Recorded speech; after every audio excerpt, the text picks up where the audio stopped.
আমাকে দেখে কেউ ভয় পেও না, আমি এখন আছি শিলিগুড়িতে। আমি নিজেকে এইভাবে দেখে আমি নিজেই ভয় পেয়ে যাই। তারপরে আস্তে আস্তে যখন আমার মেকআপটা শুরু হয়, মানে আরও অন্যান্য প্রসেসগুলো যেমন চোখের কাজল, তারপরে আইশ্যাডো, আইব্রো, লিপস্টিক এগুলো যখন হয়ে যায় কমপ্লিট, তখন নিয়ে আমার একটু মনে সান্ত্বনা আসে যে ভাই না, এখন আমাকে দেখতে ভালো লাগছে। আর পুরো মেকআপের মধ্যে আমার এই কলকাটা বেশি ভালো লাগছে। কলকাটা দেখো পিঙ্ক আর ইয়েলো দিয়ে করা। অ্যান্ড এইটা হচ্ছে আমার ফাইনাল লুক। মেকআপ কমপ্লিট হয়ে যাওয়ার পরে আমাকে কিরকম লাগছে অবশ্যই আমাকে জানাও। সত্যি কথা বলতে আমার কিন্তু লুকটা ভীষণ ভালো লেগেছে, আর মানে ড্রেস কম্বিনেশন, জুয়েলারি সবকিছুই আমাকে ভালো লাগছে আর কি। এইবার তোমরা আমাকে জানাও তোমাদের কিরকম লেগেছে আমার এই লুকটা। আমার এই এত সুন্দর ব্রাইডাল লুকটা করিয়েছিল খুশি দিয়ে, আর এই শ্যুটটা হয়েছিল শিলিগুড়িতে, যে কারণে সেদিন রাত্রিবেলা শ্যুটের পরে আমি আর ফেরত আসতে পারিনি। মেকআপ ছাড়ার পরে এই আমাকে গালি পারতেছে বিকজ এর আজকে যাওয়ার কথা ছিল।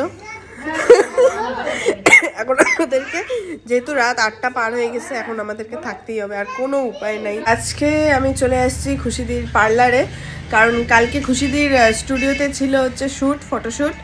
তো শ্যুট করে আমার চুলের 12টা বাজায় দিছে, বাজায় দিছে পুরা, মুখে টুকে একদম 13টা বাজায় দিছে পুরা। তো এখন বলতেছে আমাকে মানে কালকে আমাকে জোর করে যেহেতু বাড়ি যেতে দেয় নাই, তো আজকে আমাকে জবরদস্তি পার্লারে নিয়ে আসছে পাবো। তারপরে এখন দিদিকে বললাম ঠিক আছে, যখন তুমি আমাকে যেতে দিব না বাড়ি, এটাও প্ল্যানিং করেছি। না আজকে যাইতেই হবে। আজকে না গেলে পরে আমাকে আর আসতেই দিবে না, বলবে তোকে আর কোনোদিনই আর যাইতে হবে না। আমি নিয়ে আসবো গিয়ে। এই যে এখন স্কিন টেস্ট করাবো, স্কিন টেস্ট করবে, আমার স্ক্যাল্প টেস্ট করবে, মানে এগুলো সব দেখবে কি কি হয় না হয়। তো দেখি আমার স্কিনে কি কি বেরোয়। কিরামাকড় বেরোবে না তো? না জানি না মানে এই প্রোডাক্টটাকে কি বলে, বাট এই প্রোডাক্টটা আর কি অ্যাকচুয়ালি নাকের যে ব্ল্যাক হেডস, হোয়াইট হেডসগুলো আসে সেগুলো তোলার জন্য কাজে লাগে। জানি না এটাকে কি বলে, যাই হোক সেদিন আমি লাগাইছিলাম, বাপরে বাপ, টানার পরে তো আমার জান বেরোয় গেছিল। তারপরে ফেসিয়ালও করে দিচ্ছে, আর ফেসিয়ালের মধ্যে ফেস ম্যাসাজ যখন হয় তখন তো বাপরে বাপ কি আরাম, বলার মতো না, এত আরাম লাগছিল সেদিন আমাকে। থ্যাংক ইউ সো মাচ সেদিন আমাকে এত কিছু করে দেওয়ার জন্য। আর মাঝে মাঝে এরকম করে কেউ যদি জোর করে আটকায় এই সমস্ত কাজ করে আমার সাথে, আমার তো ভালোই লাগে।